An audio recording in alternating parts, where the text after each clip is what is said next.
بسم اللہ الرحمن الرحیم والذین اتخذوا مسجدا ضرارا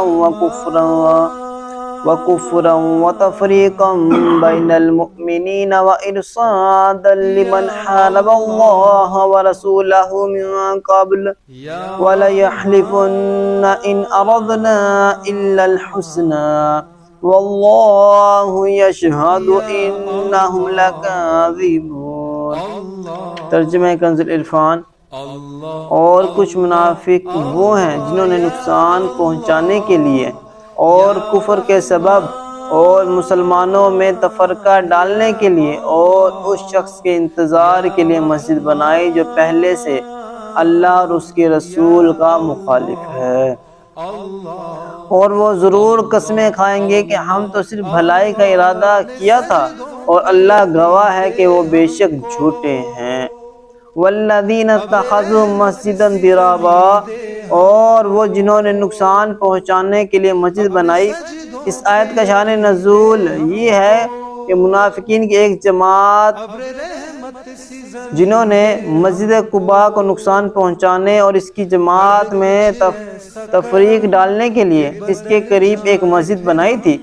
اس میں ایک بڑی چال تھی، وہ یہ کہ ابو عامر جو زمانے جاہلیت میں نصرانی راہب ہو گیا تھا، تاجدار رسالت صلی اللہ علیہ وسلم کے مدینہ طیبہ تشریف لانے پر آپ صلی اللہ علیہ وسلم سے کہنے لگا، یہ کون سا دین ہے جو آپ لائے ہیں؟ حضور پنور صلی اللہ علیہ وسلم نے فرمایا، میں ملت حنفیہ دین ابراہیم لایا ہوں۔ ابو عامر کہنے لگا، میں اسی دین پر ہوں۔ حضور اکرم صلی اللہ علیہ وسلم نے فرمایا، نہیں۔ اس نے کہا کہ آپ نے اس میں کچھ اور ملا دیا ہے۔ حضور اقدس صلی اللہ علیہ وسلم نے فرمایا، نہیں، میں خالص صاف ملت لایا ہوں۔ پھر ابو عامر نے کہا، ہم میں سے جو جھوٹا ہو اللہ عز و جل اس کو حالت سفر میں تنہا اور بے کس کر کے ہلاک کرے۔ حضور انور صلی اللہ علیہ وسلم نے آمین فرمایا۔ لوگوں نے اس کا نام ابو عامر فاسق رکھ دیا۔ جنگ احد کے دن ابو عامر فاسق نے نبی کریم صلی اللہ علیہ وسلم سے کہا کہ جہاں کہیں کوئی قوم آپ سے جنگ کرنے والی ملے گی میں اس کے ساتھ ہو کر آپ سے جنگ کروں گا۔ چنانچہ جنگ حنین تک اس کا یہی معمول رہا اور وہ نبی کریم صلی اللہ علیہ وسلم کے ساتھ مصروف جنگ رہا۔ جب حوازن کو شکست ہوئی اور وہ مایوس ہو کر ملک شام کی طرف بھاگا تو اس نے منافقین کو خبر بھیجی کہ تم سے قوت و اسلحہ جو سامان جنگ ہو سکے سب جمع کرو اور میرے لیے ایک مسجد بناؤ۔ میں شاہ روم کے پاس جاتا ہوں، وہاں سے رومی لشکر لے کر آؤں گا اور سید عالم محمد مصطفیٰ صلی اللہ علیہ وسلم اور ان کے صحاب رضی اللہ تعالیٰ عنہم کو نکالوں گا۔ یہ خبر پا کر ان لوگوں نے مسجد ضرار بنائی تھی اور رسول اکرم صلی اللہ علیہ وسلم سے عرض کیا تھا کہ یہ مسجد ہم نے آسانی کے لیے بنا دی ہے کہ جو لوگ بوڑھے، ضعیف، کمزور ہیں وہ اس میں یہ فراغت نماز پڑھ لیا کریں۔ آپ اس میں ایک نماز پڑھ دیجئے اور برکت کی دعا فرما دیجئے۔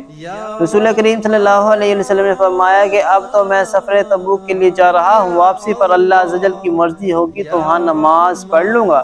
جب نبی کریم صلی اللہ علیہ وسلم غزوہ تبوک سے واپس ہو کر مدینہ شریف کے قریب ایک علاقے میں ٹھہرے تو منافقین نے آپ سے درخواست کی کہ ان کی مسجد میں تشریف لے چلیں۔ اس پر یہ آیت نازل ہوئی اور ان کے فاسد ارادوں کا اظہار فرمایا گیا۔ تب رسول کریم صلی اللہ علیہ وسلم نے بعض صحابہ کرام کو حکم دیا کہ اس مسجد کو جا کر گرا دیں اور جلا دیں۔ چنانچہ ایسا ہی کیا گیا اور ابو عامر راہب ملک شام میں بحالت سفر بے کسی اور تنہائی میں ہلاک ہوا۔ اس سے معلوم ہوا کہ مسجد کے نام پر بھی مسلمانوں کو نقصان پہنچایا جا سکتا اور اللہ اور رسول صلی اللہ علیہ وسلم سے دشمنی کی جا سکتی ہے، لہٰذا ایسی مسجدوں سے بھی دور رہا جائے جہاں اللہ تعالیٰ کے رسول صلی اللہ علیہ وسلم کی نقص نکالنے کی کوشش کی جاتی ہے اور جہاں مسلمانوں کو باطل تعلیم دے کر لڑایا جاتا ہے۔ آج بھی جو مسجد دین میں فساد اور مسلمانوں میں تفریق ڈالنے کے لیے بنائی جائے وہ مسجد ضرار ہے۔ نیز یہ بھی معلوم ہوا مسلمانوں میں تفریق ڈالنے کی کوشش کرنا منافقین کا طرز عمل ہے۔ اللہ عز و جل سے دعا ہے کہ ہمیں دین و دنیا دونوں جہاں کی بھلائیاں نصیب فرمائے، آمین یا رب العالمین۔